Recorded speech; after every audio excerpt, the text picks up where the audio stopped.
Welcome to the Esau and Macaulay podcast. I'm your host, Esau Macaulay. We're joined today by Producer Mike. Producer Mike. Now, I want to let you all know a little bit about this podcast because I was told all week that we're going to do a mailbag episode. Yeah. And so I just thought that means, we wouldn't have our normal topics. And so now it's Monday morning here. You probably see this on Thursday.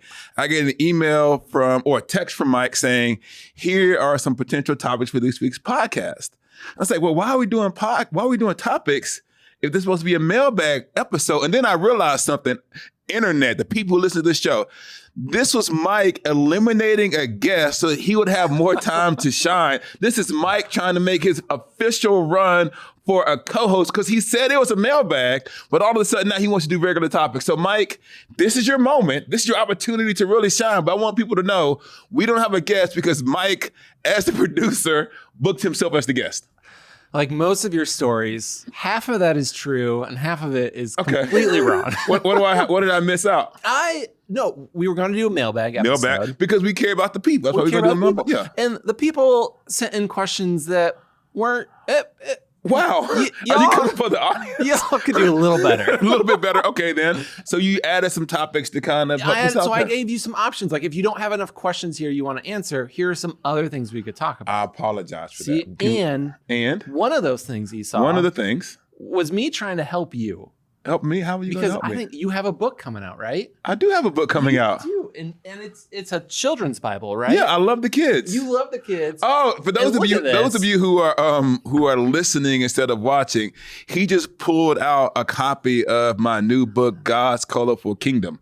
I don't know why it's standing there. Well, because Esau, your publisher, who I should remember. Tyndale, of course. We love Tyndale. We love Tyndale. They're the best. And their generosity, they gave us some free books. Oh. That you have signed. So the people get these for free? And we're going to How's it going to help me sell books?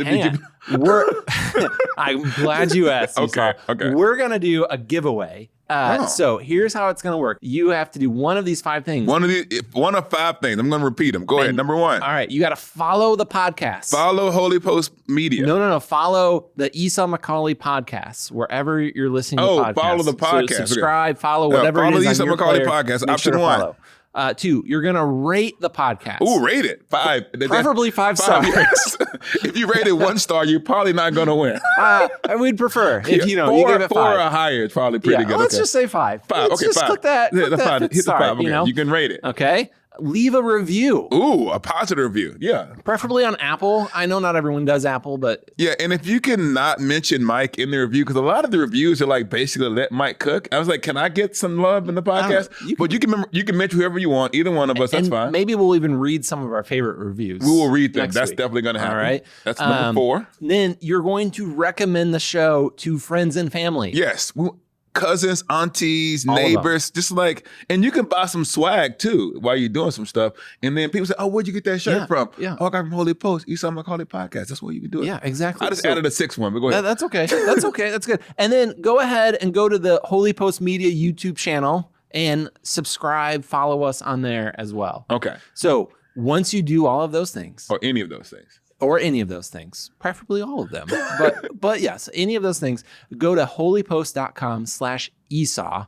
And we're doing this honor system that you will have a spot there to click all of the things that you have just done to help Esau out, to help get the word out about the podcast, about this amazing book. And you're going to be entered into a drawing then to win one of these children's Bibles. So you got to go to holypost.com/Esau, click on what you've done, and you'll be entered to the contest. Then we're going to choose a winner, and we're going to mail you a signed copy of God's Colorful Kingdom. Yes. Now, can I enter the contest personally?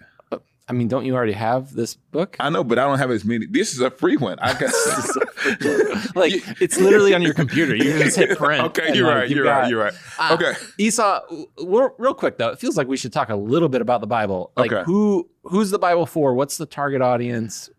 And what are you trying to accomplish? How is this Bible different from all the other kids' Bibles out there? Well, one of the things is, I don't know what age I was when I finally discovered that none of the people in the Bible look like me. Yeah. And I didn't realize that apparently the entirety of the Bible happens in Norway. Everybody was blonde and blue-eyed. And so what I wanted to do was create a Bible that did 2 particular things.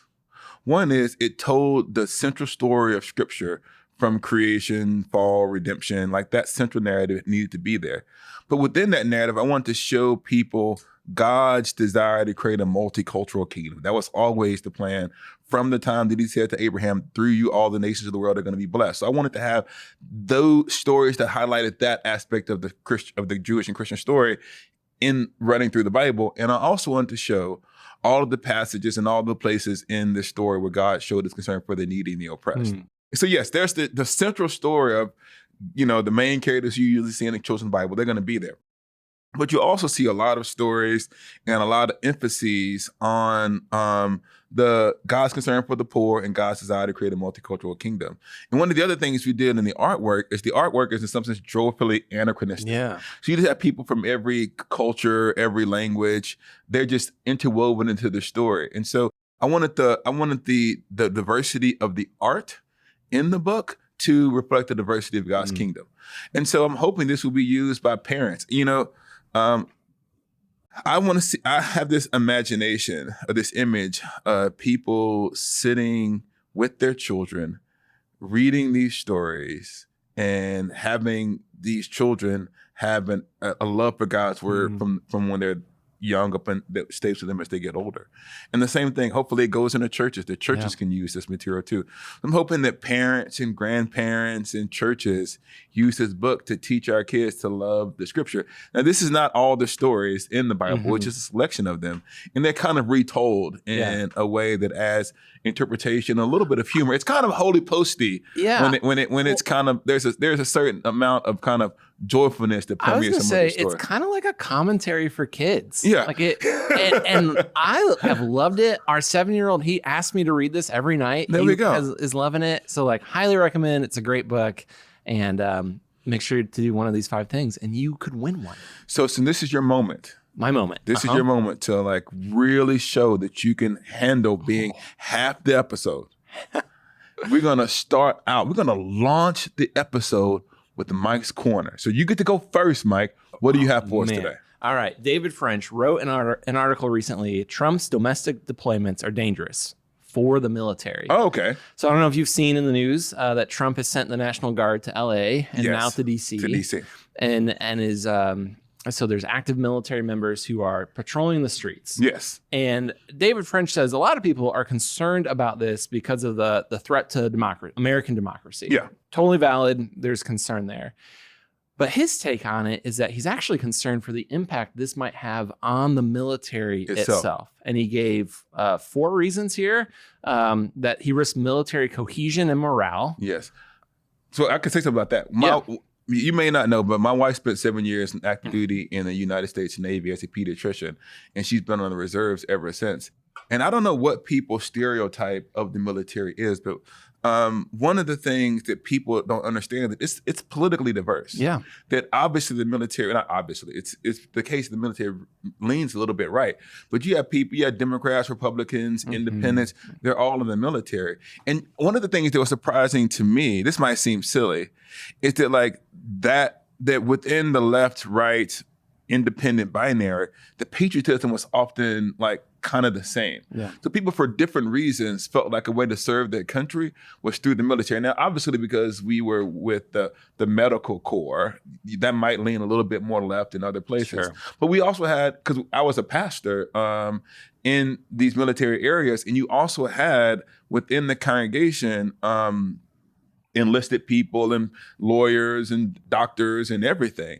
And so I saw the whole gambit of the kind of the military culture in our congregation. And it was one of these few places where people who had different political opinions were united in a common cause. Yeah. And so there is a sense in which when I see that, I can imagine the conversations that are happening with families and friends, people deploy. Because one of the things that happens is that one of the prayer requests we don't have in our church is they're okay, my husband is going to, or wife is going to go to certain places. Sometimes you couldn't even know where it was. Yeah. And it would just be within a week or so, they'd have to be gone.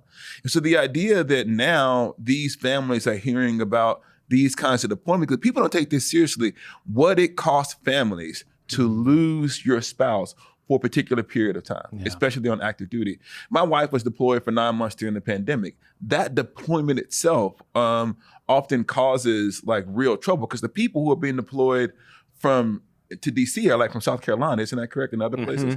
And so I don't think people are taking seriously what this actually means for families, especially these are reservists who are being called to active duty. They're leaving their jobs, they're leaving their children right at the start of the school year. And so I do see there, and if you don't feel like that cause is just, if you're feeling like I'm being deployed for political aims, then I'm wondering what that actually does for morale. Yeah, I can't imagine. Like, I think we have all had moments in our career where your supervisor asks you to do something that you're just kind of like, that's dumb. That, not really, not here. Okay, I've had other jobs before. Holy Post. Okay, Esau. pre-Holy Post. Although maybe I've felt like that on this podcast. We'll talk about. We'll edit that part out later.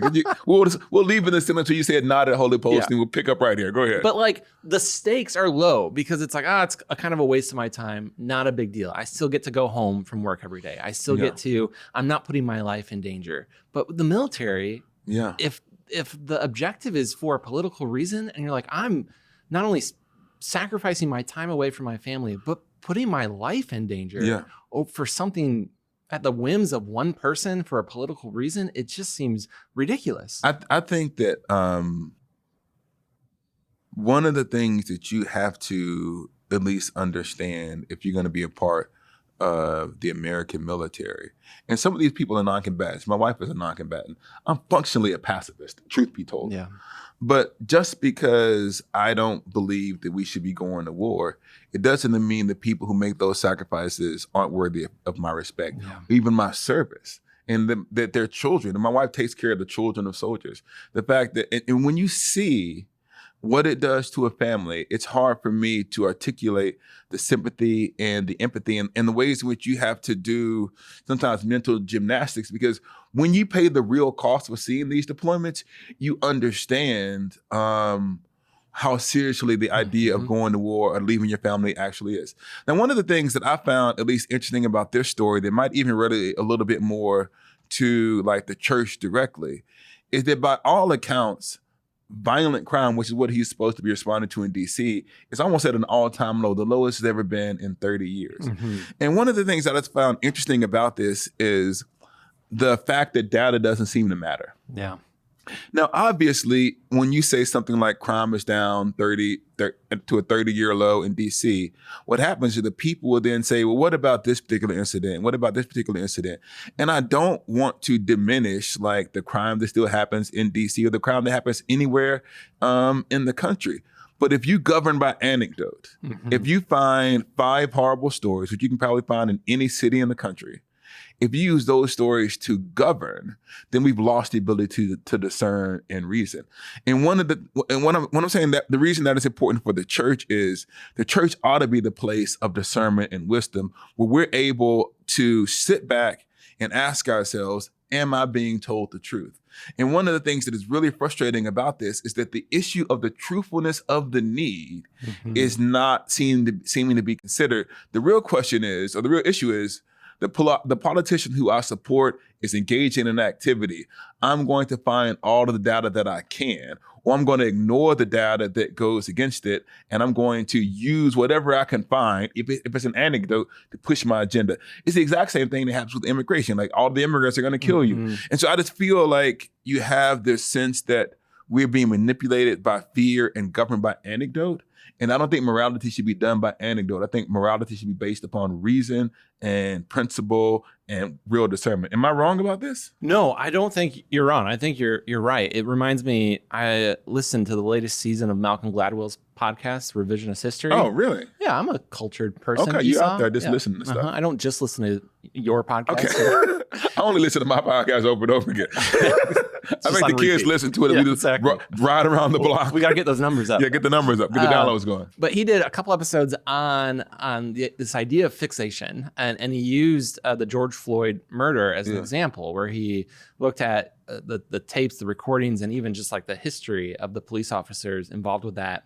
And this trend that when when we become fixated on something, even when we are presented with information, data that says the opposite of what we're fixated on, we dismiss it. We come up with reasons why it's wrong. And it's just this like human trait. And he gives this example that doctors are trained that if they are given a new piece of medical history when they're interviewing a patient, that they basically start everything over. Because they're afraid that their prior fixations, their prior assumptions about the case, that they won't be able to let go. And so it's like, what would it look like you said the church should be leading the way on calling for truth. What would it look like for the church? Is that church leaders? Is that the average lay people to combat this idea of fixation, to be willing to say, I'm going to throw away my prior conceived notions when I'm given new information and see if my opinions are changed because of it? I think the real issue that leaders and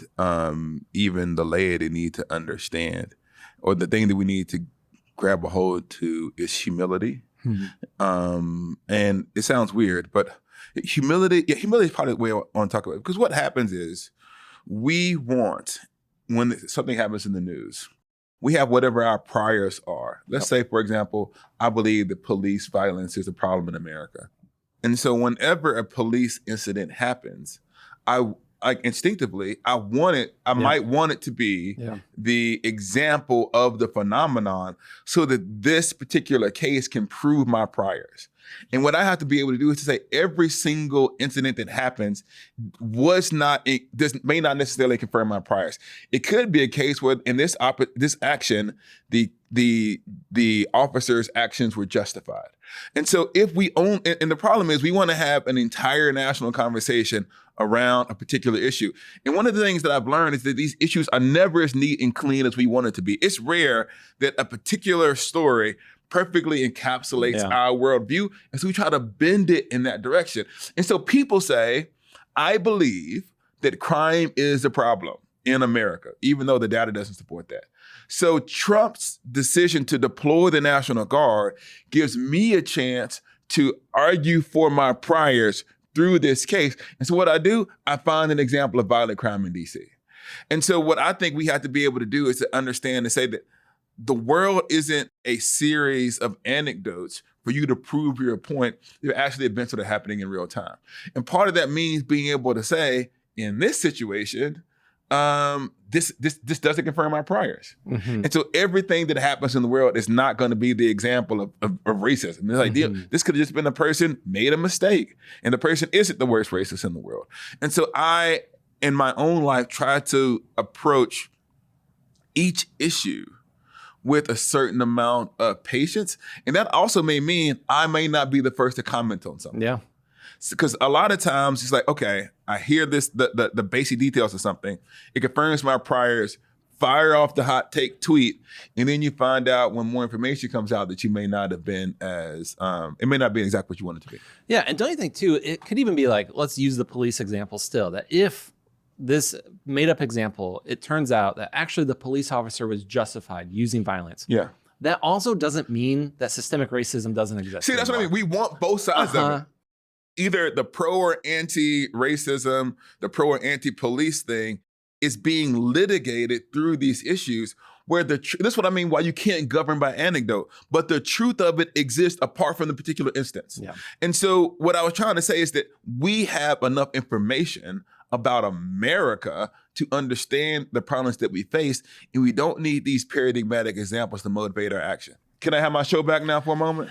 All right, fine. The topic that I chose? Yeah, okay. So I was running around on God's internet, and I saw this thing. It's called Camp Social.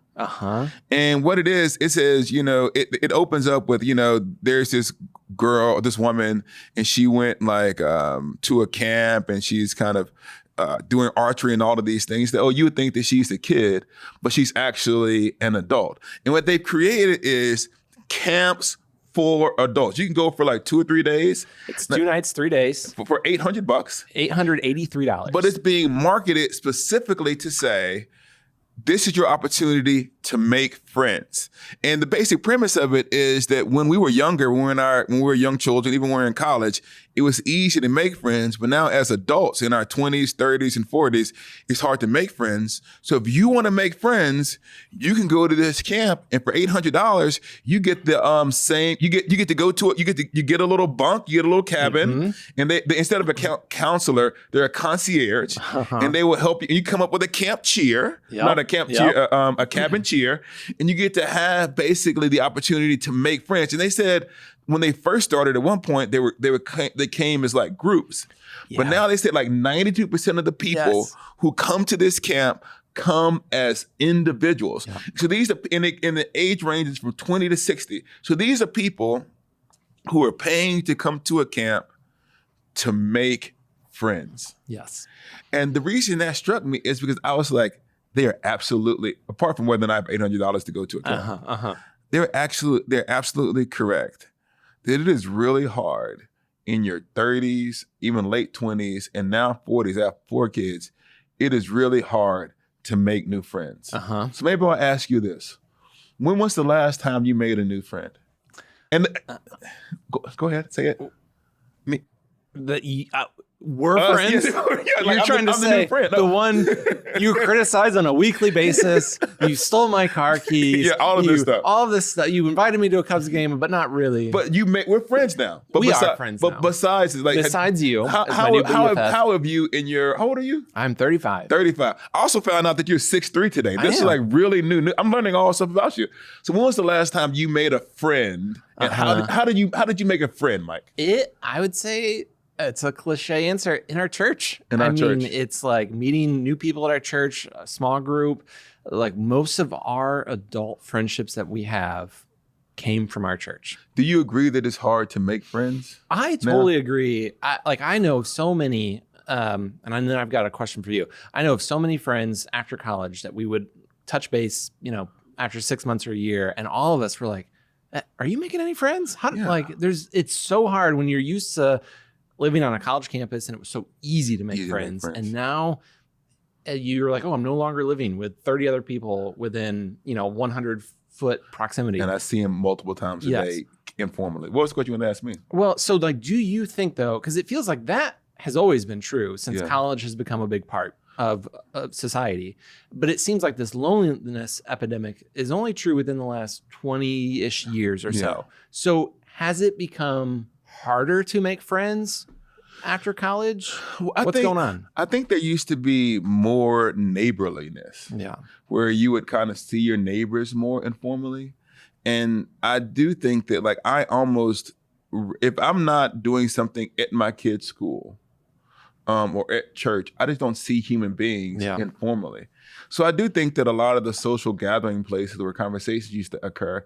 And I do think there's a sense in which I imagine this, I was not there, but I think that back in the day, if you saw a sports game or you heard about something in politics, you read it in the newspaper, the only way to express that opinion would be to tell someone else, hey, did you see the Cubs game last night? But now you write it on the internet and you send it out into the world.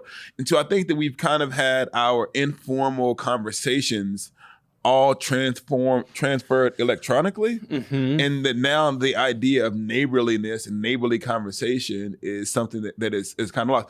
And even now, this is fun. I was running in my neighborhood the other day, and someone stopped me because I'm slow enough for you to be able to just come up and tap me on the shoulder. And I took my headphones out, and he said, "Oh, I've read some of your stuff." He asked me who I was, and I told him. He said, "I've read some of your stuff in the New York Times." We had a conversation, and then I kept running. But then I realized that because I run around and just even when I'm walking my dog, I usually have my headphones on.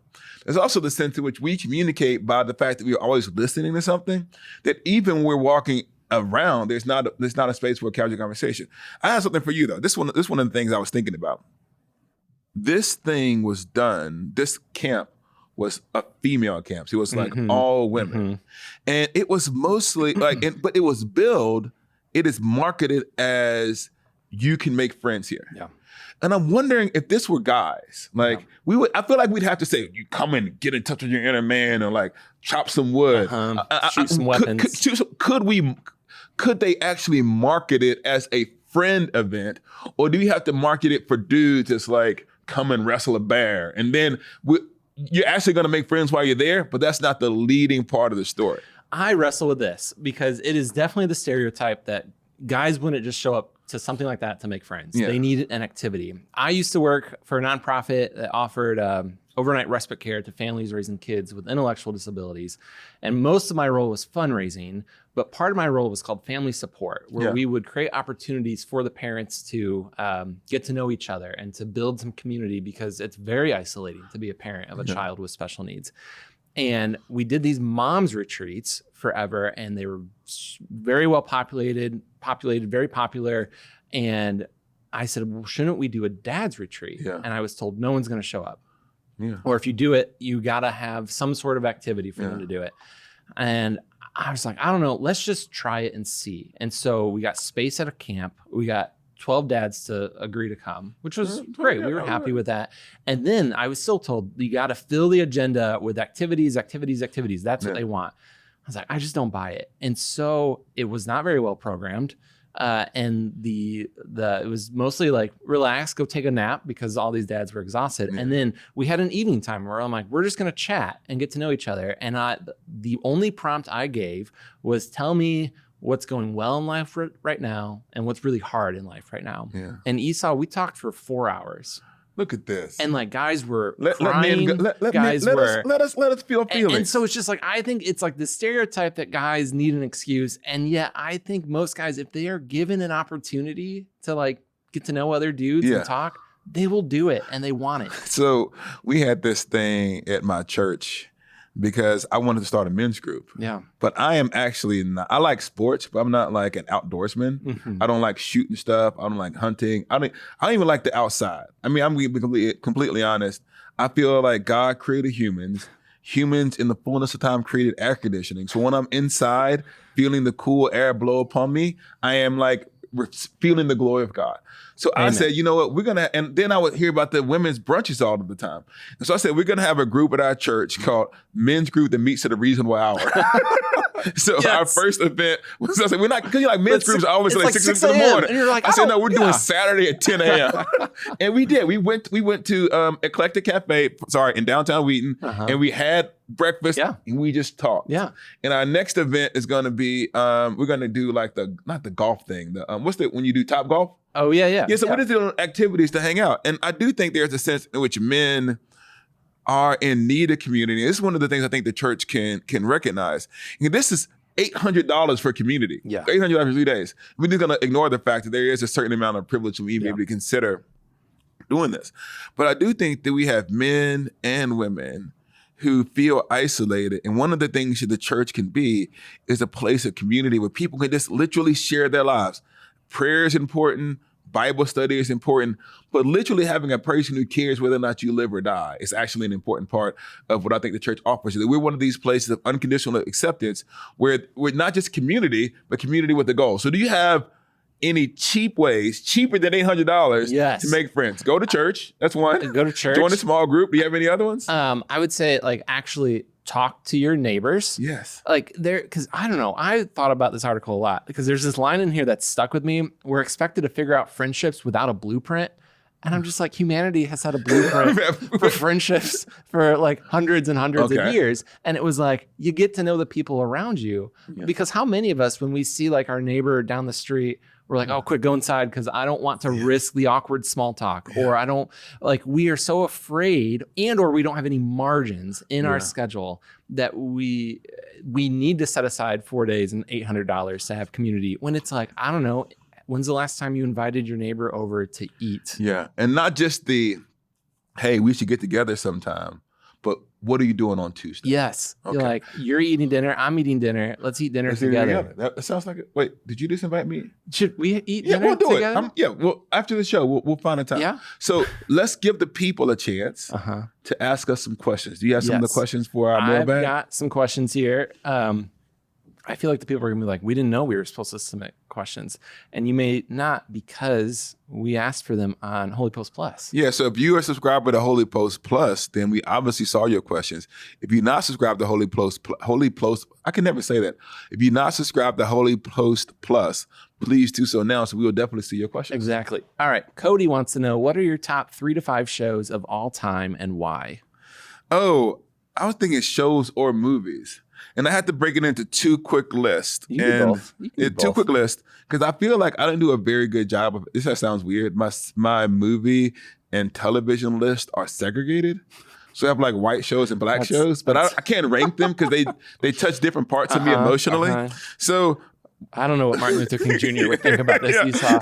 So my favorite movies that have predominantly white cast are, and I love this one. This is The Wonder Years. It's one of my favorite shows growing up. It's the most surprising thing about you. Yeah, I love The Wonder Years. My second, and this movie is actually objectively, this is non-racialized. I just love this movie. It's one of my favorite movies of all time. It's called A Man for All Seasons. Okay. And so the story of Man from All Seasons it's about Thomas More, and it's during the beginning of the Protestant Reformation, and Henry is trying to get Thomas More to kind of support what he wants to do, and Thomas More stands on principle, and about what he actually believes as a Christian, and so it's just great, well done, won all kinds of Oscars, and actually when I went to England a couple of weeks ago, I saw the play the movie was based upon. It's just great. So Man for All Seasons, and last one stereotypically, Lord of the Rings. I love the Lord of the Rings trilogy. Now, on the black side, anything about, and these are just categories. I'm even going to follow the rules. Anything Spike Lee, I love Spike Lee movies, and everybody knows I love Denzel Washington. Maybe Boys in the Hood is probably my, Boys in the Hood and Do the Right Thing. Those are just 2 movies that I really like.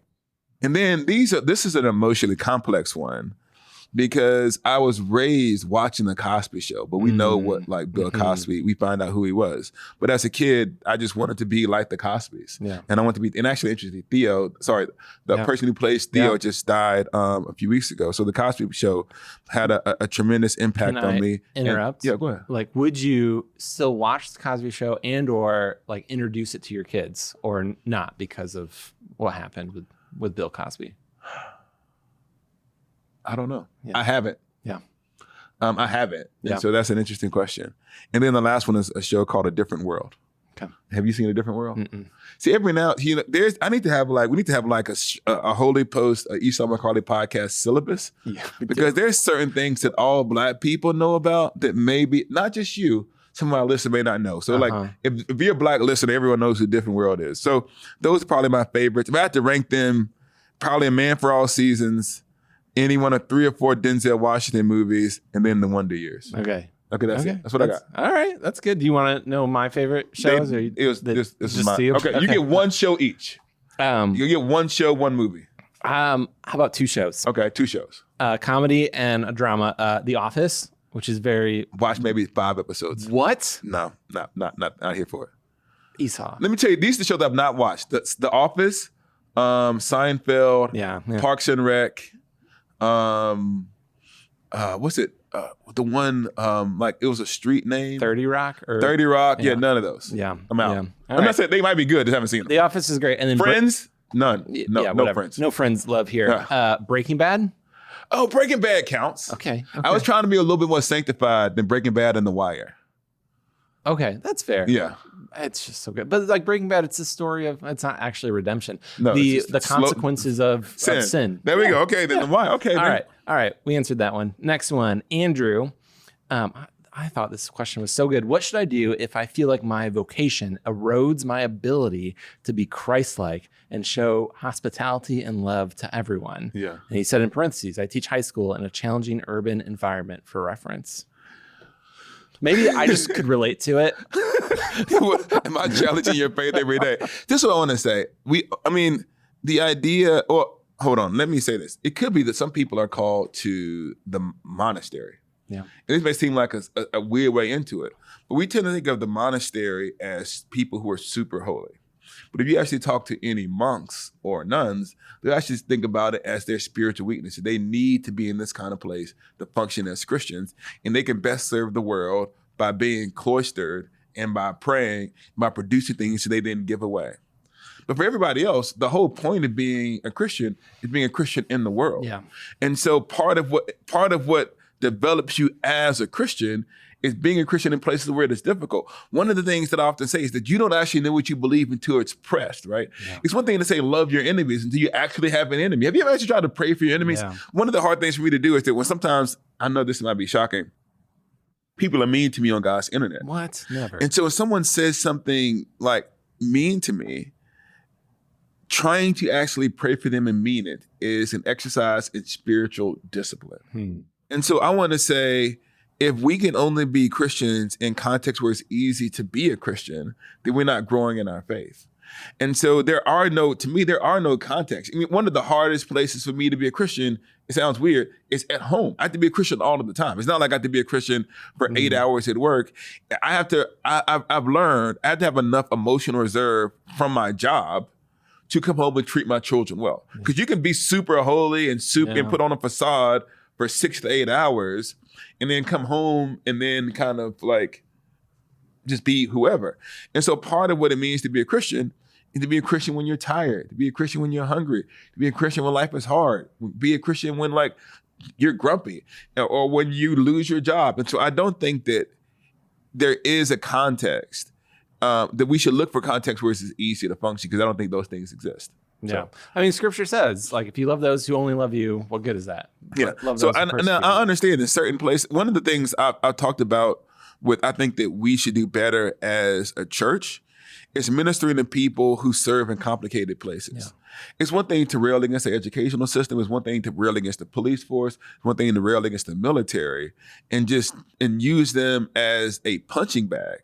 But if you're a police officer, you see human beings at their most broken. Yeah. And to see that over and over again, it may create a certain cynicism.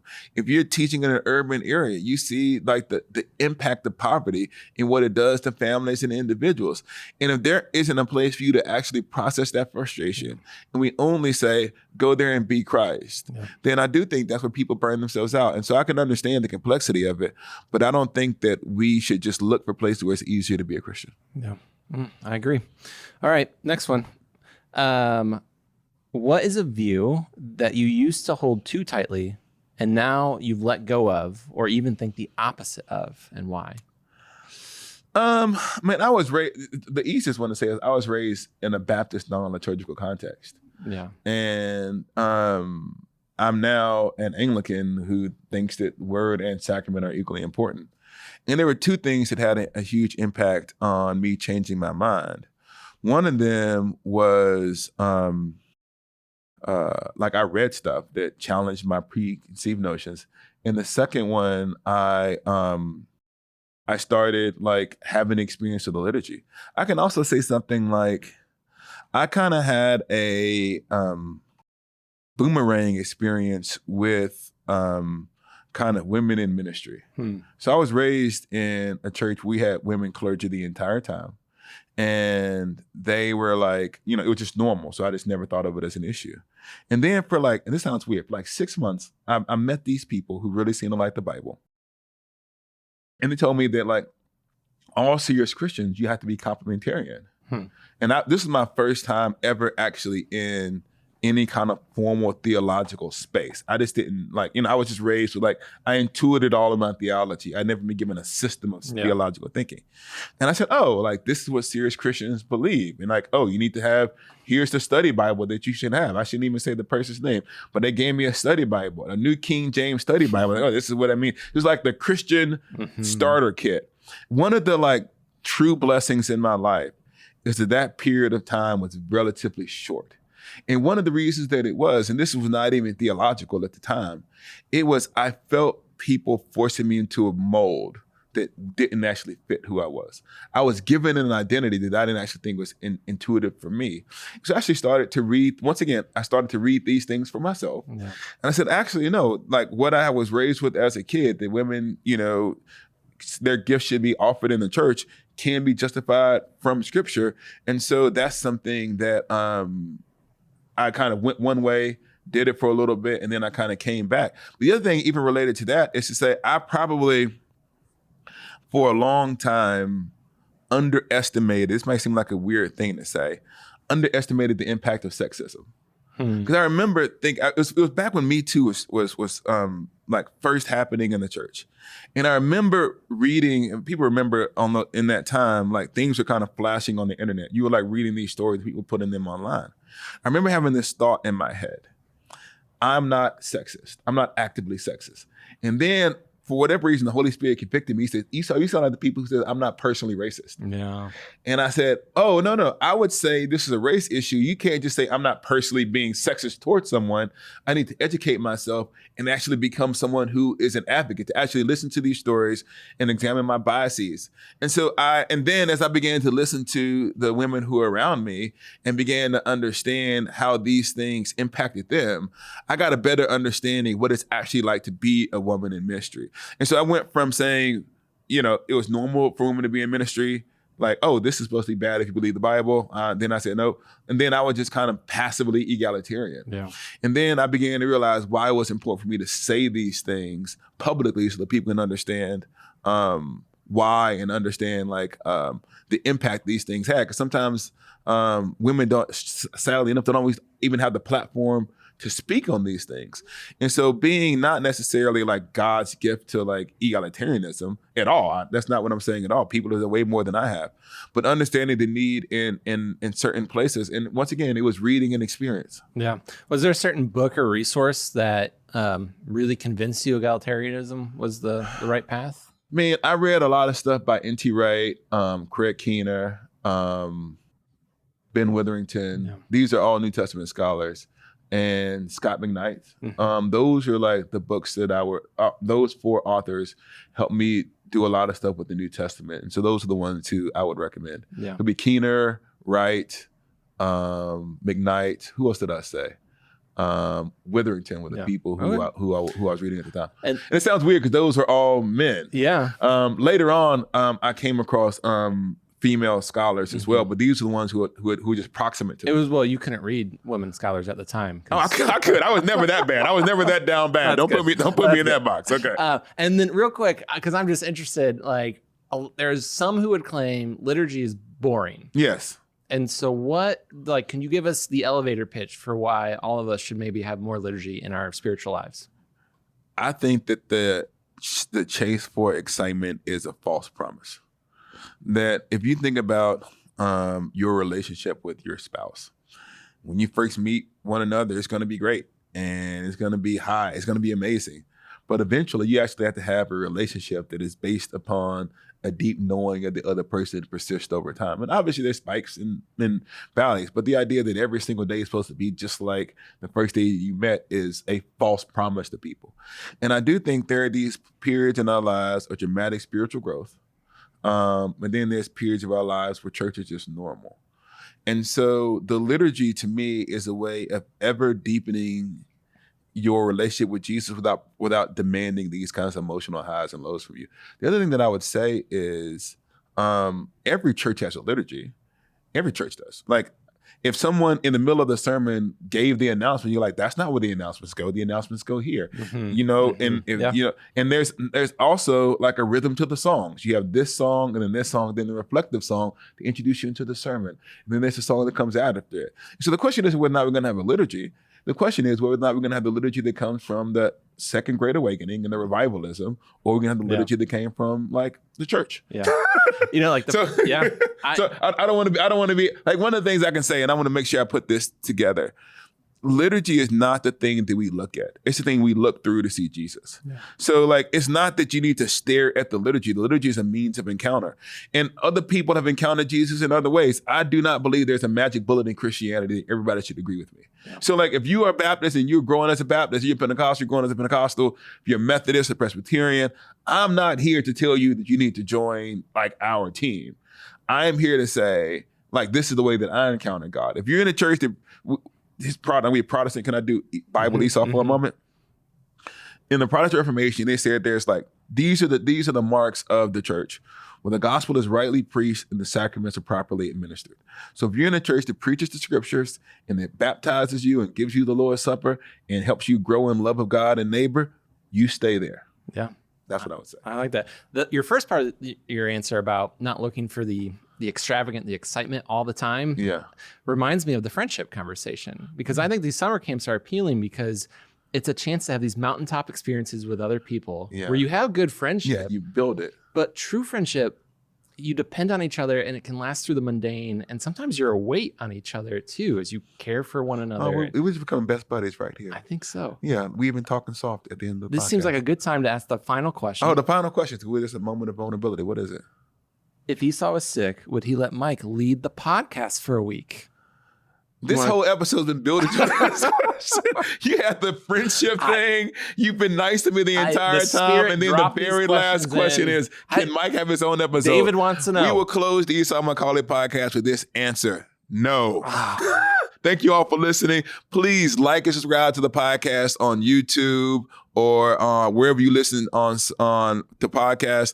And if you've not picked up or pre-ordered a copy of the book, please do so. And I really do want to bless families and young children with understanding and loving more of God's word. This has been me and Mike. And next week, we will have more than me and Mike. We'll be back to our regular scheduled podcast of guests and all of those things. Thank you so much for listening to the Esau and Macaulay podcast. See you later. Hello, everyone. If you like this video, please like and subscribe on YouTube. And even if you didn't like this one, you'll like the next one. And please do it, or I'm going to lose my job. And I have 4 kids. And they eat a lot of food.